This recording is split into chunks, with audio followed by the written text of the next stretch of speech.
Hi, welcome to 18-Minute Leaders, JI's new series on insights into parenting, education, and success with leaders of today and tomorrow. Today, I'm thrilled to be hosting Arnee Winshall. In addition to being a board member of Jewish Interactive, Arnee is the founding board president of Hebrew at the Center and founding chair of JCDS, Boston's Jewish Community Day School. Arnee serves as an advisor to the Mayberg Foundation and the Council for American Jewish Museums. Most recently, she helped guide the formation of DEEP, a professional learning community of developing, embedding expertise programs that serves Jewish day schools. Through the years, she has served on the board of numerous Jewish educational organizations. She was the first recipient of Hebrew College's Sidney Hillson Rose Bronstein Award for distinguished leadership in Jewish education, Hebrew language, and the advancement of Jewish culture and civilization. In 2015, she was named as Honorary Fellow of the Academy of Hebrew Language in Jerusalem. Having pursued graduate studies in development psycholinguistics and studied 7 languages, Arnee is passionate about the power of learning languages, and in particular Hebrew as the language of the Jewish people. And I know that in every North American conference and educational gathering that I've been to, Arnee is a well-loved fixture and can always be seen surrounded by a crowd of people vying to get a minute of her attention. Our topic today is positive disruption and putting Hebrew at the center. Arnee, it is an absolute pleasure to host you today. How are you? I'm great. Great to see you, Hannah. I only wish we could be in person together. Yeah, me too. But the next best thing is here on Zoom. And I wondered if you could tell us a bit about your background and what led you to these prestigious achievements that I've just gone through in awe. Well, I mean, when I think back, it really goes back to my childhood, actually. I often think about how did I get here? And it was an interesting set of connections that all kind of come together. I grew up in a family that was very involved with synagogue, running around the synagogue as a little girl while my mother was very involved. And my mother was actually probably my model of a positive disruptor, actually. And from the age of 12, I think, I began my career as a Jewish educator. It had always been an avocation. I hadn't planned that it would be my career as it turned out to be. But Hebrew was the very first language other than English that I ever learned. And starting in 3rd grade, I had a teacher who believed in Ivrit b'Ivrit.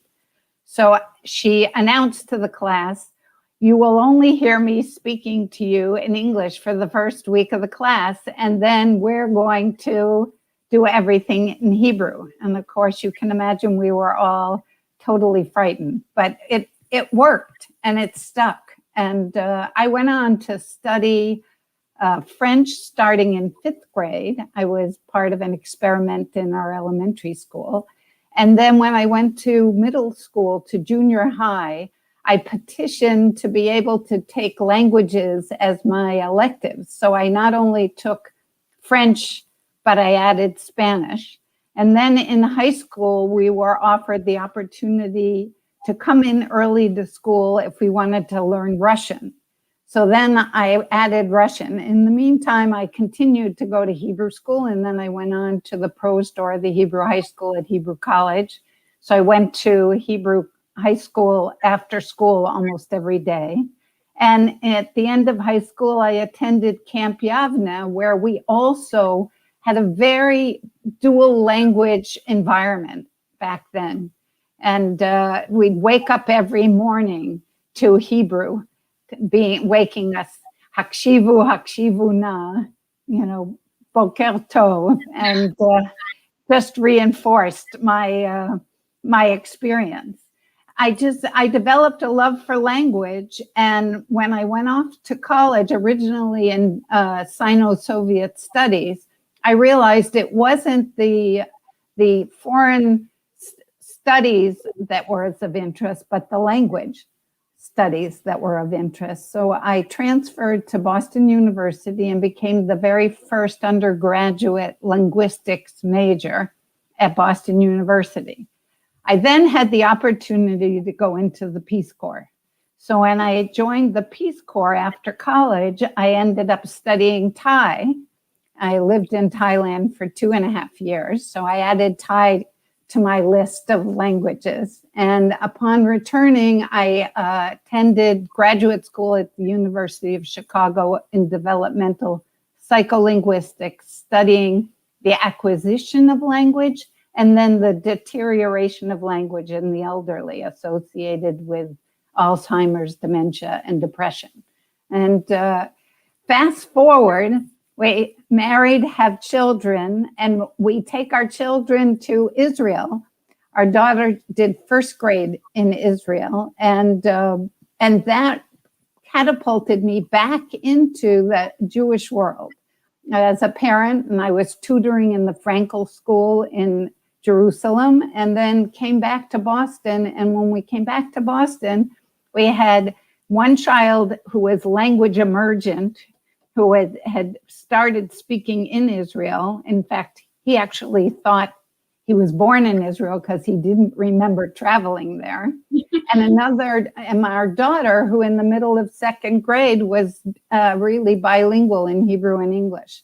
And that got me to become more aware of what was going on in day schools, what was happening with Hebrew teaching and learning. And with my background, I saw that there was great opportunity for us to take better advantage of language teaching, of connection to Israel, to culture. And that led to the founding of JCDS, the Jewish Community Day School in Boston, as a dual language school with an integrated curriculum and 2 teachers in the classroom, a Hebrew speaker and an English speaker. Our working with teachers in the day school, where I was head of school for part of the first year and then chair of the board for 7 years, I learned about the situation with Hebrew teaching and learning and how little background most of the teachers had for teaching Hebrew, for teaching language, how many of them didn't even have an education background. In many of our Hebrew teachers, they were often native speakers who happened to be recruited to teach Hebrew, and focusing on how to really provide them with professional development. The work we did in JCDS, working with Professor Vardit Ringwald, who was my partner in crime at the time, we developed an approach to professional development to really equip teachers, and that led to the founding of Ivrit B'Merkaz, Hebrew at the Center.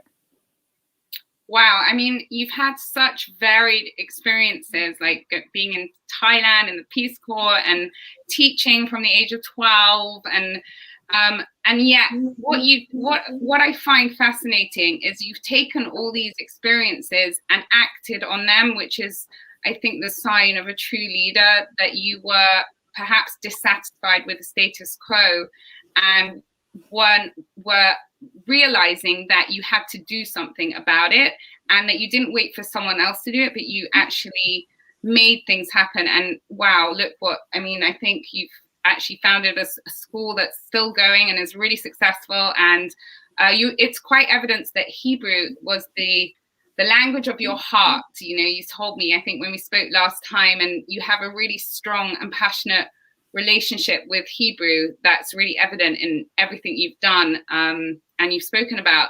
But you also mentioned to me that you see yourself as a positive disruptor, and that your mum was your first sort of positive disruptor in your life. Can you tell us a bit more about that and the idea of positive disruption and how you see yourself in this role, and perhaps a bit about your mum as well and how you got to that? Well, it's interesting because I think as a role model, my mother was also somebody who just wasn't going to accept the status quo. If something needed to be improved or wasn't working, she would find a way to make it happen. I remember that at one point, our youth group, our USY group at our synagogue was not particularly strong, and kids weren't sure they wanted to join. She said, we're going to make this the best USY group in the Greater Boston area, and went out, recruited the right kind of leaders, and introduced all kinds of creative programming. Ultimately, we had kids from multiple synagogues all trying to get into our USY group. And actually, my very first trip to Israel was something that my mother pioneered. She said, we should have a family trip from the synagogue to Israel. We want to promote that connection. And that was the first time that I actually went to Israel, was on this family trip that was made up of many of the USY families from our synagogue. But I think this idea that if you see something and it either there's an opportunity to make it better or to achieve some greater goal, that you just roll up your sleeves and do it, and not be really defeated or think, this can't be done. I remember that when Gail Reamer, who was the founder of the Jewish Women's Archive, and I were taking a walk through the JCC shortly after I had founded, with 6 other people, JCDS, and she had founded JWA. She said to me, I'm wondering if I'm totally crazy. This is, you must have really thought about what you were doing. And I said to her, no, I didn't think about what I was doing. I didn't take a minute to think about it. I probably wouldn't have done it if I did that. All I did was see the potential and say, let's do it, with encouragement of a lot of people. You don't do these things alone. Oh, no, I mean, those are really wise words, and I can definitely identify that with that from experience. Yeah, you just gotta, if I knew what was gonna happen, I probably wouldn't have done it. So it's just a case of jumping in and rolling up your sleeves. I love that analogy. And it's clear that throughout your life, Hebrew has had a really profound role and is just so important to you. Why is that? Why are you so passionate about Hebrew as a language, and why have you dedicated so much of your life to improving the quality of teaching and learning in Hebrew? I think it also harkens back to this whole feeling that Israel and Hebrew was so much part of my childhood from early on, and it was a positive experience. I was one of those lucky people who actually loved Hebrew school and really looked forward to being involved in programs, and my trips to Israel, at first with this family trip with the synagogue, and then the following summer with the B'nai B'rith, and going and living on a kibbutz, and all of these opportunities, there was something very special. And having somewhat of a penchant for learning languages, I think I had picked up Hebrew. In fact, when I graduated from Hebrew school, there's a funny story that the principal, who had been also a bit of a positive disruptor, had told the rabbi of our synagogue that I was going to be the valedictorian of the class. And the rabbi had said, I'm sorry, but we don't have girls as valedictorians of the class. That just dates us back in the 60s. And so he said to me, and he said, we're going to figure this out. So what happened was that one of the boys was the regular valedictorian, and he created a new valedictorian called the Hebrew valedictorian. And I gave my valedictory speech to the synagogue congregation in Hebrew, and they actually had to hand out translations for a lot of people in the synagogue.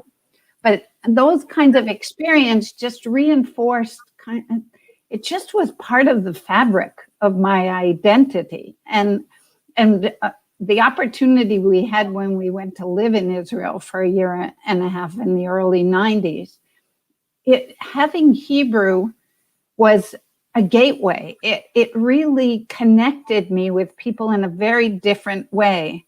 I remember initially meeting in the community, we were living in French Hill in that area, and meeting many of the Americans who had made Aliyah, and finding out how many of these mothers had enough Hebrew to get through the supermarket, do that, but generally conducted their lives in English.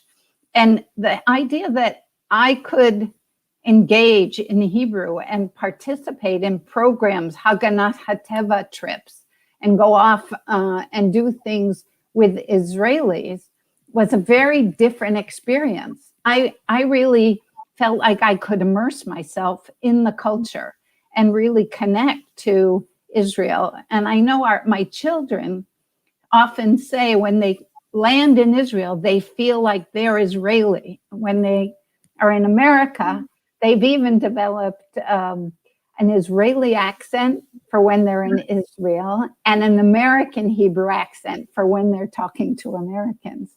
But it's really part of their identity. You're not going to believe it, but 18 minutes has flown by. Oh my God, really? I know, I could talk to you for hours.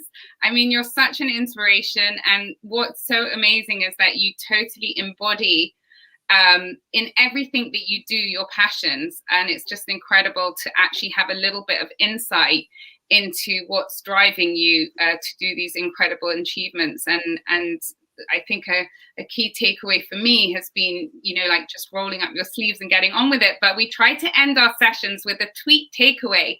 So if you had to tweet one takeaway message summarizing your core values and ideals, what would it be?